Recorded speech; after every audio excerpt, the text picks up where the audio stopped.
L'évolution et le développement des parcs nationaux dans le monde font suite à un ensemble de phénomènes dangereux. Dangereux pourquoi? Parce qu'on parle quand même de braconnage, on parle de commerce illicite des ressources biologiques et on parle de déforestation. À cet effet, les questions que nous sommes en droit de se poser aujourd'hui, c'est qui, par exemple, dans ce monde, ou plutôt dans cette salle, gagnerait si cette beauté naturelle composée d'animaux, de plantes, d'oiseaux venait à disparaître? À l'heure où on parle de réchauffement climatique et des conséquences, que peut-on voir aujourd'hui dans notre façon de conserver? Alors, la préoccupation centrée autour de la disparition de la faune interpelle depuis un certain nombre d'années les institutions internationales, les populations, les OIG, les bailleurs de fonds, les ONG et pratiquement tous les gouvernements.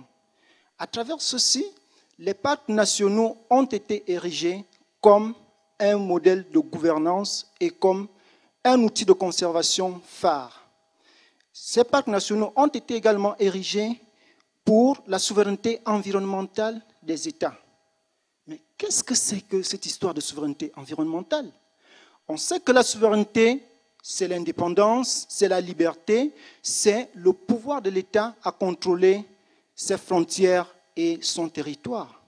À travers ceci, la question à laquelle ma thèse cherche à trouver des réponses est la suivante.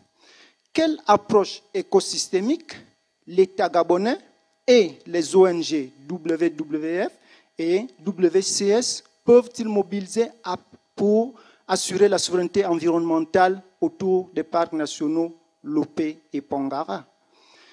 À cette interrogation, l'objectif que je vise à travers cette thèse, c'est de montrer l'intérêt des approches participatives et intégratives pour construire une souveraineté étatique à travers une interconnexion des différents acteurs.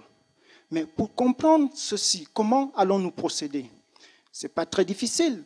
Nous allons sur le terrain, nous allons discuter et à partir des analyses scientifiques fines, nous procéderons par une étude des résultats récoltés et nous utiliserons également la cartographie comme instrument du géographe.